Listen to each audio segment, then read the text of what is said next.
أعوذ بالله من الشيطان الرجيم بسم الله الرحمن الرحيم الحمد لله رب العالمين وصلى الله على سيدنا محمد وآل الطيبين الطاهرين اللهم صل على محمد وآل محمد وعجل فرجهم. Assalamu alaikum wa rahmatullahi wa barakatuh. Last time we were talking about the hadith of Al-Khisal, the book whose hadiths are divided into numbers. So hadiths for ones, twos, threes, all the way up to thousands. We are looking at the first hadith. Inshallah, we will try to. This is actually a second hadith of the chapter of the ones, which I'll inshallah try to summarize today. The hadith was as follows. Rasulullah sallallahu alayhi wa alihi wa sallam says, Allahumma salli ala Muhammad wa ali Muhammad. Tuba liman taraka shahwatan hadiratan. Blessed be the one, or the tree of heaven that we described last week. Be for the one who leaves the present shahwa, the present desires, the present lust. For what? Limaw'udin lam yarahu. For a promise that he has not seen. Last time you might have been thinking, what about shahwa? Shahwa, is it a good thing or a bad thing? The common things that we know about, let's review them. Number one, if it's haram, then definitely it's a bad thing. If it's halal, then it's necessary for living, for example, to increase the lineage and progeny of the humanity. Or for example, if you don't have shahwa, as the scholars of akhlaq describe it, shahwa is attraction towards anything. It could be towards food, and we need food to survive. So you need shahwa and desire and lust to survive. Otherwise, we can't live in this world. So definitely, it's not likely to mean that it is a haram shahwa that you live, because it's talking about something more. You're doing something beyond the normal in this hadith. You are leaving the shahwa that is just now for something in the future that have been promised. The shahwa here, most likely that is being talked about, it shahwatan hadiratan, is the instant gratification. Hadir. If you were to remove the word hadira, the meaning would change of the hadith. Instant. So it's talking about a person who is after his desire and wants to fulfill his desires just now. Whatever he gets, he wants to get it just now. As we remember the words of the Quran, I believe it's Surah Qiyamah, where it says that the insan loves those things that are ajila. I seem to have forgotten the first part of the Malim. It was Surah Qiyamah. It talks about Innal insana khulika halwa, also in another surah of the Quran. Kalla bal tuhibbuna al-ajila wa tadharuna al-akhirah. That insan loves that thing that which is ajil, quick, just now. And he leaves that which is for the akhirah. So if you were to say the maw'ud and the promised thing here is akhirah related thing, that means the person, us as human beings, we don't want something that is for akhirah. We want something that is present just now in this world. So that could be the meaning of shahwatan hadira, instant gratification. We have, for example, in our phones, it's the biggest example. We want to be happy just now. So many different videos we want to see. Just now we want to be happy. Not looking at what is there promised for the future. Which if you were to leave this present lust and desires, you will achieve even more in the future. However, you might say sometimes instant gratification, not always is it bad. So for example, if I am tired and I'm bored, or maybe I got somebody offered me ice cream, I could leave it and say sugar problems. But instant gratification tells me, have it just now, it's not haram, so you have it and you eat it and you enjoy the ice cream, or maybe your entertainment, whatever it may be. That is also not a bad thing. The hadith would not be complete if the second part would not have been there, which says, Limaw'udin lam yarahu. The comparison is made. That means to leave that which is present and a desire that is now for something better, or not even better, for a promise that you have not seen. So it would seem it is trying to say if you are a person who is not living in the now and is living in the future for something that has been promised, that is better. That is better for you. That means you are more blessed. You are not normal now. You are beyond the normal. Could it mean something that is akhirah or dunya? So for example, we have hadith that says the one who does not overeat, he will be given hikmah. You have not seen this hikmah. In fact, hikmah is not something you can even see. So are you going to leave that instant gratification of eating the food that you have just now for something that you have not seen, hikmah, or even the akhirah, something even greater? If you do, that means you are better. Blessed be you. And finally, hadira, why is it that we like something that is instant and just before us? Remember, hadira goes in comparison to lam yara, meaning you like something that you see and not something that you don't see. As we mentioned last time, man loves to see what is material. It's there before his eyes. You are not a normal human being like everyone who's living in this world. يَأْكُلُونَ كَمَا تَأْكُلُ الْأَنْعَامُ. You're not eating like every other human, every other animal is eating. No, you are beyond that. You are beyond eating and enjoying yourself. You are now looking forward. That is the person that is blessed. That is the mawzu and the subject of this hadith. The hadith is trying to say, are you going to be a person where in this world you may be enjoying halal, but are you going to leave it because there is a promise by not just any person, not just any entity. It's Allah who has promised you. Are you going to go for that and leave your materialistic, animalistic desires here? Are you going to be that kind of a person? If you are, that means blessings be on you. That means the heavenly tree, as even Maulana was mentioning, of Rasulullah sallallahu alayhi wa sallam is for you. Recite a salawat, please. Allahumma salli ala Muhammad wa ali Muhammad. That was the first hadith of the chapter. We have another hadith now. We go to the next hadith. This is a person at the time of Jamal. He comes to Imam alayhi salam. Imam Amir al-Mu'mineen Ali ibn Abi Talib salawatullahi wa salamu alayhi. Allahumma salli ala Muhammad wa ali Muhammad. I'm sure we have heard of this hadith. He says to the Imam, of course, whether he was believing him to be an Imam or not is one question. He comes to Imam alayhi salam and tells him, Inna Allaha wahid. Allah is one. As if in a question, is Allah one? And the people around him tell the man, and this man is not a regular man, is a Bedouin, a Badi Nashin. He used to live outskirts, simple-minded person. He's saying, Allah is one. The people around Imam alayhi salam go to the person and tell the person, why are you asking this question just now? It's the middle of the battle, Jamal.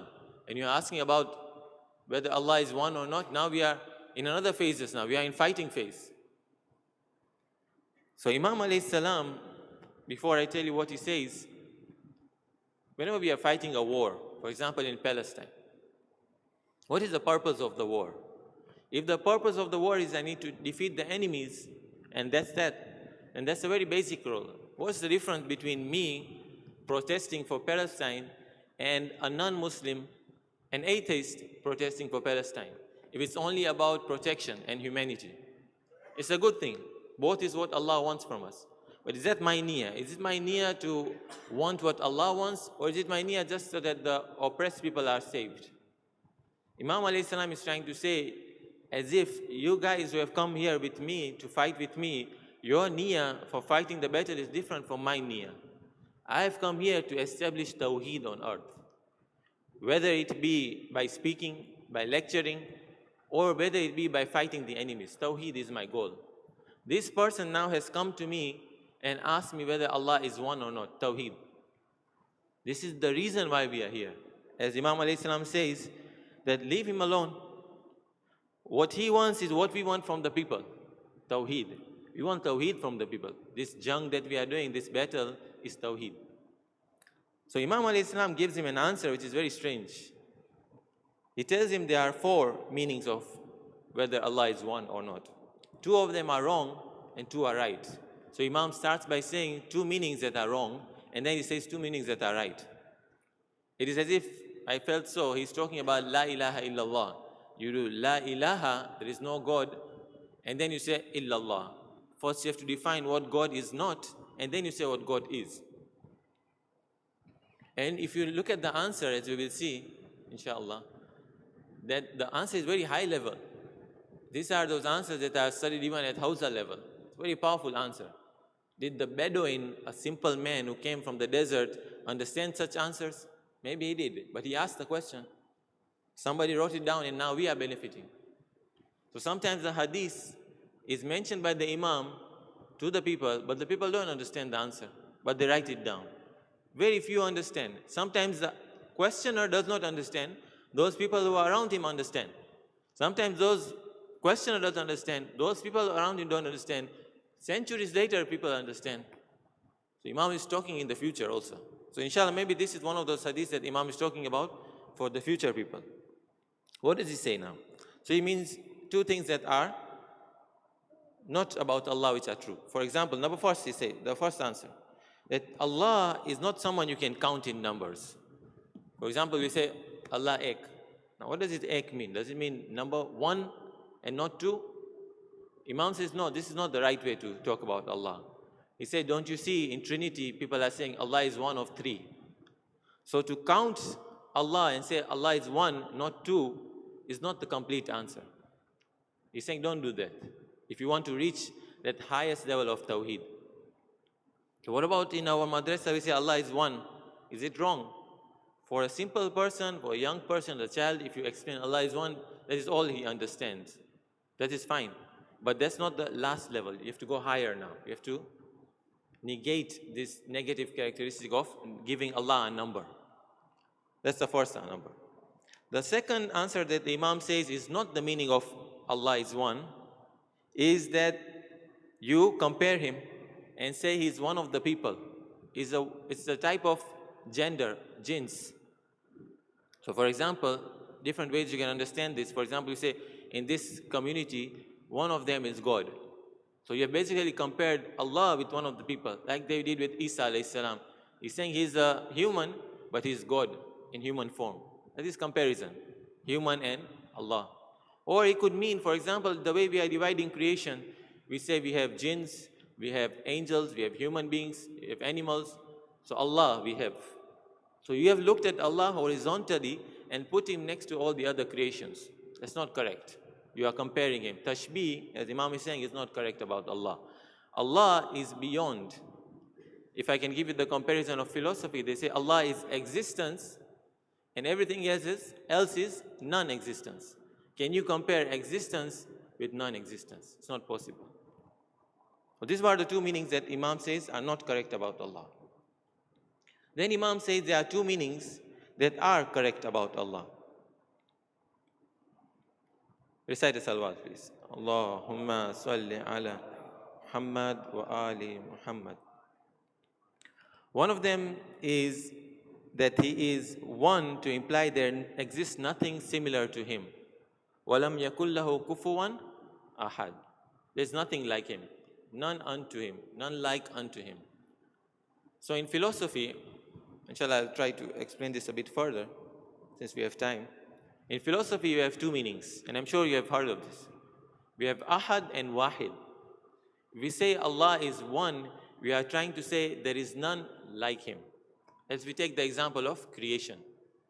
In one of the khutbahs of Imam alayhi salam, he is saying that he is a creator and we are the created. Also in the dua, a creator cannot be like the created.